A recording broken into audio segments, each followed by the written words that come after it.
Welcome to the Living in Utah live question and answer session here, Thursday evening, 8 p.m. Mountain Time. I try to make it every Thursday, so it's an opportunity. We can discuss anything that you want. I call it Throw It Out There Thursday. Throw something out there, and we'll talk about it. I'm going to talk a little bit about what's in the news, particularly just one topic. So, there's a lot going on nationally in the news I could talk about, but I won't. But anyways, in Utah, we had a long winter, a lot of snow, record amount of snow. So if you're living in Utah at the current moment, if you survive the winter right now, that we are, this is about as much snow as we've gotten. I mean, received. It's we're at record levels. And for a couple years here, we had a drought. So it was very dry and there was a lot of doom and gloom. And I've said repeatedly, I've seen it before. We'll go through dry spells and then we'll get wet spells, dry spells, wet spells. It's happened now. It'll continue to happen. That doesn't mean as a state, we can drop our guard. I think we do need to conserve water, desert landscaping, ways to reduce our water consumption. Definitely, as population is growing, we're consuming more water. Just goes to simple math. Keep it simple. I like to keep things simple. So, talk about tonight.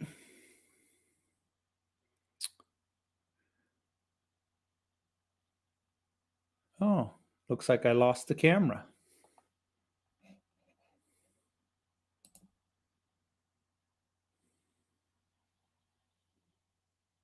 There we go. I lost the camera. That is the first time ever my little camera has failed. Maybe some gremlins tonight. Anyways, we're talking about with all this moisture that we are receiving, the potential of flooding and some of the things that you can do. I'm going to cover some of the things that I feel you can do to help with the rising water table. And as we get into further in April and May and the temperatures rise, the snow melts from the mountains and, potential flooding. I don't think we'll see flooding like we did in 1983. There's been a lot of changes. They do manage it a lot better. There are some reservoirs I know of right now. They're letting water out. They've been letting water out so that they can retain more water. Some areas, they don't have that ability. But first thing on the list, wasn't actually on their list that they produced, but and this conversation happened earlier in the week. So about a year and a half ago, maybe 2 years ago, someone asked me about a rental in a particular city, if I would look at it. And so on my way home, I stopped by, take a look, and great house. But the one comment I said to him was, I'd be careful because if we ever have any kind of flooding or groundwater starts to come up, potential have problems with this home. And it was just a rental. They weren't purchasing it. So they decided we're gonna rent it. And I talked to them earlier this week. They actually called me and said, well, Mike, you were right. We're having all kinds of problems with groundwater coming up. And I said, well, one of the reasons is because their home sits lower than what the road is. So basically, the water is all funneling to the home. And I've said a few times on my videos or on a Thursday night sometime, if you're purchasing a home, I guess one of the number one things I always look for as soon as I pull up to the driveway is to make sure the home sits a little bit taller than the road so the water can drain. And you always look for good drainage, make sure the yard is sloping away from the house. So any kind of runoff off the roof or whatever goes down. Also, when groundwater comes up, you want to be higher than what the road is. So that's just real simple in a sense. I see quite a few homes where they're built down. They've got driveways that slope down. They try to put gutters down there. Sometimes just go to nothing. They go to gravel that's in the ground, but it can only take so much. That when the groundwater starts coming up and you got water running down the driveway, there's nowhere for it to go anymore. So that's one of the key things. If you are building a home or you are purchasing a home, it's amazing how many, some of these builders that build homes that don't notice that, they need to raise it up some, build a little taller. I just shake my head, and I see new construction the exact same way many, many times. Some of the other things that you can do,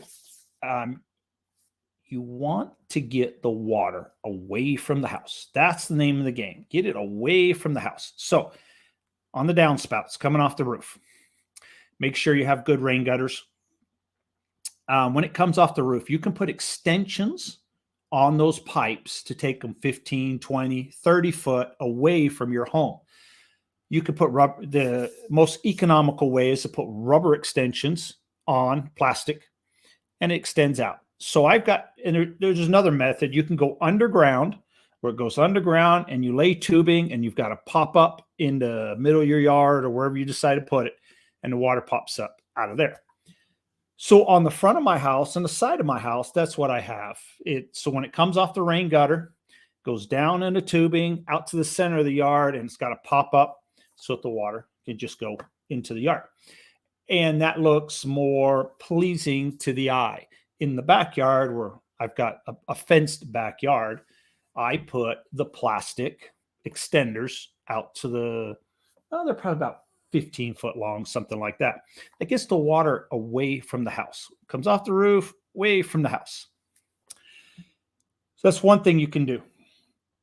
Another thing is to install a sump pump. I have a sump pump, so if the groundwater comes up, sump pump pumps the water. Now, very important. This is very, very important. If you install a sump pump, or if you've got one installed now that has not been installed correctly, I'll call it correctly, you do not want to pump the water into your sewer. There have been many cities that have had problems. The sewer system can only take so much water. So if everybody is pumping their water into the sewer, eventually the sewer is going to back up, and you're going to end up with raw sewage in your basement. It's happened before. I can name cities where it has happened. So the correct way is to pump it out into your yard or into the storm drain. So variety of ways doing it to the storm drain. Sometimes people just have maybe their house is next to a storm drain, so they'll run piping underground, just pop up and into the storm drain.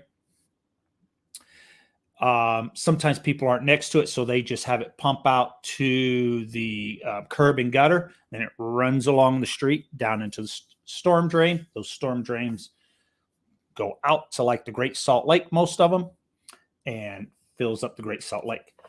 With your sewer system, it has to go to a sewer treatment plant and go through all the process. Well, that plant can only take so much material. I mean, so much it can do. And at that point, the lines start backing up, and you get sewage coming up through the through your sewer line. And it's really disgusting. I mean, I can tell you, it's really disgusting. I've seen photos of some of these neighborhoods where the sewer system is backed up, and it will happen here in Utah with the amount of rain we are having, or snow and the melt off the snow, everything. It will happen. It sure will happen here in Utah. So sump pump. It's always a recommendation. My recommendation is always to have 2 sump pumps. I'm currently going to be on my 3rd sump pump. My original sump pump, which is a cast sump pump, a lot of the ones made now are made out of like a plastic material. This one's rather heavy. It's lasted me about 15 years still going. Well, about 10, 12 years ago, I bought a backup pump that sits in my garage, but I haven't used it for 10 or 12 years. It was new when I bought it, but it may not be new working order now. Who knows? So my wife just the other night goes, I'm going to order another one just to be on the safe side. So I will have 3 sump pumps at my house. But yeah, because if sump pump quits, then I'm out of luck. And that happened to me last week. Sump pump didn't quit, but we had electricity went out. My sump pump runs off of electricity. So guess what? No sump pump. So I had to come home and get the generator going and run the sump pump for 15, 20 minutes and shut the generator off and continue on. And a couple hours later, do it again until we got electricity turned back on. So I guess a transformer took in blue. So sump pumps are handy to have. And some homes don't have a sump hole. If you do not have a sump hole, you're going to have to cut a section in the concrete, take some gravel out to put the sump pump down into. Typically, and why more builders don't do this, it's beyond me. I built many homes, and I always thought that when you finish the basement in the mechanical room or another room, all you have to do is take a 5-gallon bucket, turn it upside down, and then when they pour the concrete, it goes around the bucket, and you just leave the bucket there. If somebody wants a sump hole, they just have to cut the top of the bucket, and you have a perfect hole for a sump pump. And it's already going all the way down to the gravel because it's been set down on the gravel. Then the 4 or 5 inches of concrete that go in the basement. It works ideal. Why more builders don't just buy a $5 pail and turn it upside down and put it and then pour the concrete baffles me. But anyways, that's the best way to do it if you're doing new construction. And I've had many people build homes that ask me about that, and I say yes, I would do it. It's just go ahead and never know. Even if you don't have a high water table, if you ever did, you would have access to put a sump pump right in without having to cut the concrete out and take the rocks out. So install a sump pump would definitely help. The other thing is to clear the rain gutters out. If you can clear the rain gutters out so that the water doesn't build up in the rain gutter and just go off, overflow over the rain gutter onto the side of your house, and it just starts building more and more moisture right there going down your foundation wall. So have good clear downspouts on your rain gutters. So nice and clear. And they have guards you can put over them to keep the leaves and stuff out, et cetera, et cetera. I don't see that a whole lot around here, but it is possible.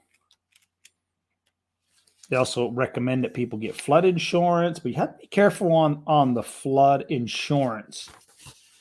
I would definitely make sure it will cover groundwater coming up as opposed to a flood from it running down the street into your house. I would check with an insurance agent to make sure you're both on the same page, because what I see mostly is groundwater. The water table comes up, so it kind of floods the house from the inside up or through the foundation walls. That's what I typically see. I've never seen water running down the street into people's houses. So I have not witnessed that. So that happened back in 1983. It was literally running down major streets, but I haven't seen that ever. I wasn't here in 1983, so I did not experience that event. Any questions this evening? Want to know if people are, someone actually made a comment the other day that has moved to Utah, and we're having like a bad winter or a lot of snow, whatever you want to refer to it. And they were like, Mike, they consider this a bad winter? I go, yeah, we're at record snowfall levels. And they say that it was just a minor inconvenience because most of the times it would snow. They'd clear the roads off. 2 or 3 hours later, the sun's out and you see the dry blacktop. And people are like, that's nothing. Go to an area like Green Bay and where the snow lingers and it packs down on the roads, and day after day after day, you are driving on them snow-packed roads. So, yep, it's a little bit different. That happens in Idaho. When we go up to the farm in Idaho, the roads up there by Island Park, most of the time they're snow-packed, and they're snow-packed for the whole winter duration. And it's tricky driving. It is very, very tricky. So any questions this evening before I call it a night? And I hope everybody has a great weekend. I will be back again next week. Thank you.